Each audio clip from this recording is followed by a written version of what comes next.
Hello, awesome students of AG1H. We are here today to do lesson 9.1.1, the very first lesson of chapter 9. Chapter 9 is all about inequalities. And so today is just mostly a flashback. Most everything that we look at today should be familiar. There's a couple different little tricky things today, but for the most part, pretty straightforward. It says, in this course, you've developed a variety of skills to solve different kinds of equations. And now you will apply these equation solving skills to solve inequalities. So the very first problem, had we been at school, everybody would have been assigned an integer from -5 to 5. And each of these inequalities, or in this case, equation, would have been read off. And if your number was a solution to that equation or inequality, you would have stood up. Of course, we can't do that. So I have pre-filled in those values. So you can take a moment to look at the different solutions for each of those inequalities or the couple of equations that are there. And now in question 9.2, we're going to look at some of the differences between the different inequalities. So it says, based on your observations from problem 9.1, discuss the following equation or the following questions with your class. A says, compare the solutions to an inequality like x is greater than or equal to -2 with that of an equation such as x equals 3. What is different? Well, if I look at let's actually start with the equation because that one's pretty easy. Check out the equation here. What do you notice? There's only one solution. But if I look at the inequality has multiple solutions. And in fact, if we didn't have the stipulations here with just the specific integers that we were looking at, this inequality would have infinite solutions. Okay, so the inequality of x is greater than or equal to -2 has infinite solutions, but the equation of x equals 3 has only one solution. Letter B, how many solutions does an inequality such as x is less than or equal to 1 have? Well, x is less than or equal to 1 is very similar to x is greater than or equal to -2. It also has infinite solutions. I can find an infinite number of possible solutions, possible numbers that are less than or equal to 1. How are the results of parts B and G, so B and G right here, how are they different from the other inequalities? Well, these are compound inequalities, and they have two endpoints.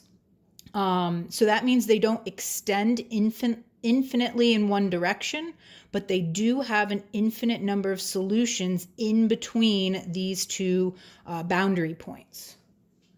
Okay, so in B and G, there are two endpoints. So the solutions don't extend, that's the key word, they don't extend infinitely, though there are infinite solutions.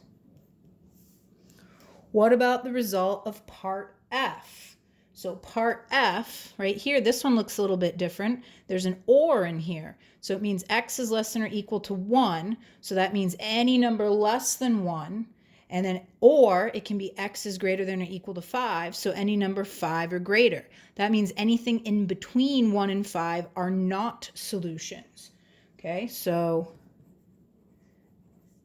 for this, there are still two endpoints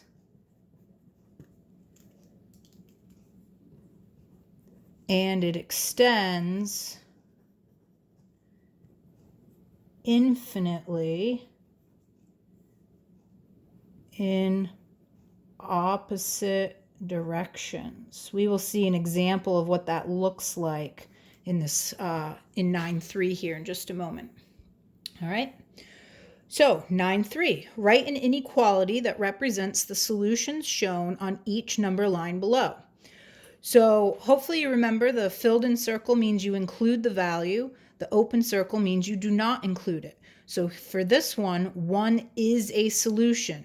That means we're going to have the equal to part of our inequality.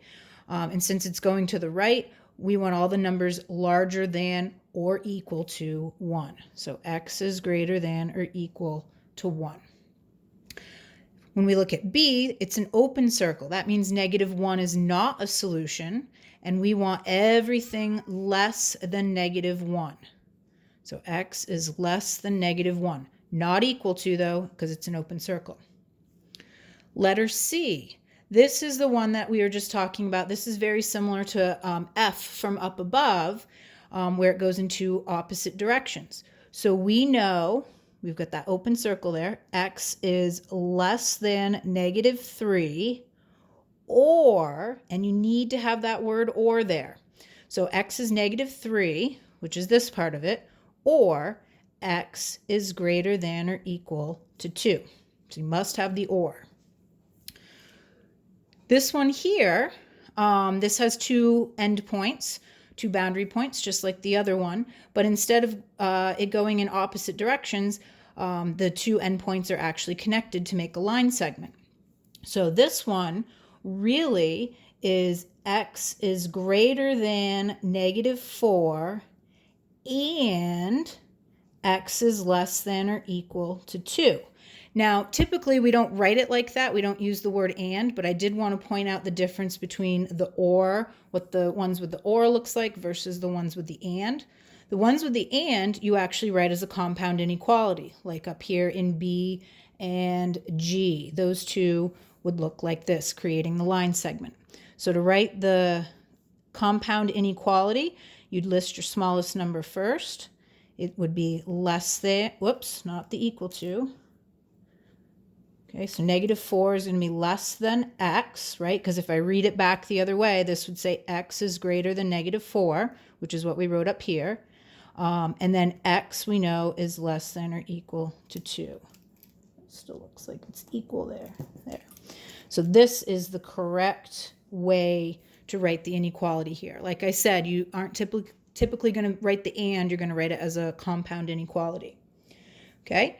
This one here, this one looks a little different than anything you've seen. This dark arrow, these 2 dark arrows here are showing that all of these numbers are solutions, and the arrows tell us it keeps going, but I have an open circle here at -2. So that means every single thing on here is a solution except -2. So x cannot be -2. And then the last one looks very much like the one right above. It's another one of the or statements. So x is less than or equal to -4, or x is greater than or equal. Wow, it's really hard to tell where that dot is because there are no little tick marks. I've got, see on my answer key, I've got 4. I think it's supposed to be at 4, but do you see the importance that you really need to have the little tick marks here to show where each number is? All right. I am going to stop the video for now, and I will be right back with the back side.